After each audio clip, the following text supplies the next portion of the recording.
خدا کے بندو اتنی سی بات سمجھ میں نہیں آتی.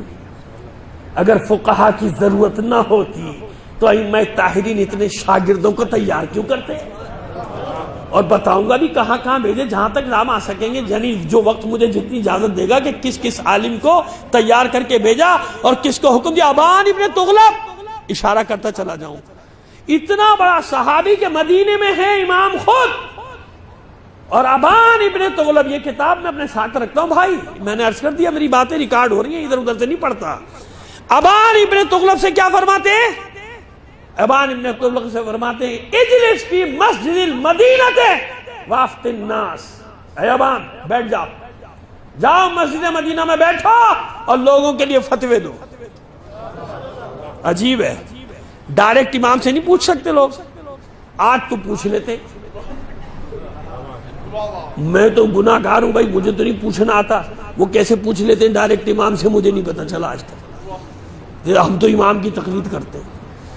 میں نے کہا بھائی مجھے کوئی طریقہ بتا دو، تو وہ طریقہ آج تک بتا نہیں سکے. پھر کتاب کا نام لے دیں گے تحفۃ العوام دیکھ لو، تو میں نے کہا بھائی وہ تو مولوی کی لکھی ہے، امام نے تھوڑی لکھی ہے. بہار الانوار سے لے لیتے ہیں مسئلہ.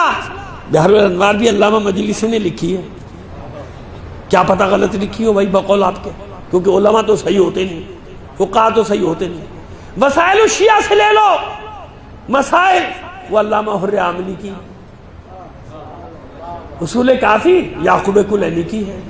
ارشاد مفید شیخ مفید، نام خود ہی آ رہا ہے نا. تو کہیں بھی جاؤ گے پھنسو گے. مولوی سے نہیں بچ سکتے، بے فکر ہو جاؤ، بچ نہیں سکتے مولوی سے، کہیں بھی نہیں بچ سکو گے، پیدائش سے لے کے قبر تک. فقہا کی بات کر رہا ہوں، سمجھ گئے؟ جمع تو فقہا نے کیا ہے نا. سید شریف رضی کو سچا مانو گے تو نہج البلاغہ کو سچا مانو گے نا. نہج البلاغہ کا حوالہ دے رہا ہے مجھے، دیکھیے مولانا اماموں کو علماء کے لیے کیا کہا. میں نے کہا اچھا تجھے یہ نظر آ گیا، اور جن علماء کی مولا نے تعریف کی وہ تجھے نظر، جن علماء کو مولا فصیل قلعہ قرار دے رہا ہے، یہ قلعے کی مانند ہے تمہارے لیے، شہر کی فصیل جیسے ہوتی ہے یہ علماء، ویسے وہ تجھے نظر نہیں آ رہے ہیں، یہ نظر آ رہا ہے. اور پھر یہ کس نے لکھا ہے؟ کیا پتہ غلط لکھا ہو، کیونکہ تو مولوی مانتا نہیں، فقہ مانتا نہیں. یہ تو فقیہ نے لکھی ہے سید شریف رضی نے. تو پہلے سید شریف رضی کو تو سچا مان.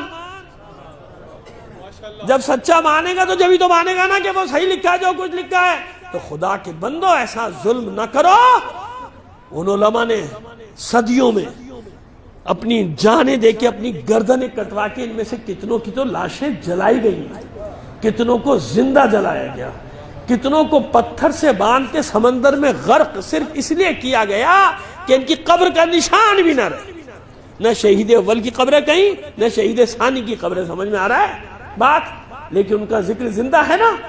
تیسرا طریقہ کیا تھا معصوم کا؟ مبلغین کو تیار کرنا.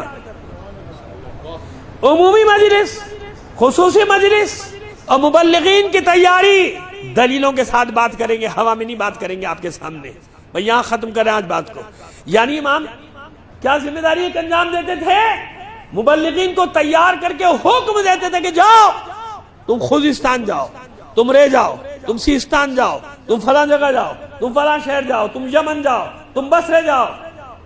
اور اپنا نائب اس طرح بنا کر بھیجتے تھے کہ اگر کوئی مسئلہ پوچھنے امام کے پاس آ جاتا تھا نا مدینے، تو امام ناراض ہو جاتے تھے. کیوں؟ فلاں آدمی نہیں وہاں، میرا شاگرد، اس سے کیوں نہیں پوچھا تم نے؟ یہ آج والوں کو جواب ہے. امام خود موجود ہے، امام ظاہری وجود ہے، کہ اس سے کیوں نہیں پوچھا؟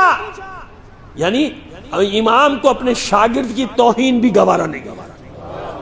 یہ توہین ہے میرے شاگرد کی، میں نے بھیجا ہے اس کو تمہارے لیے، اور تم میرے پاس مسئلہ پوچھنے کے لیے آ رہے ہو. تو اس کا مطلب ڈیگریڈ کیا نا تم نے میرے شاگرد کو. تو وہ شاگرد معصوم تو نہیں ہے، لیکن امام بنا کے بھیج رہے نا مبلغین.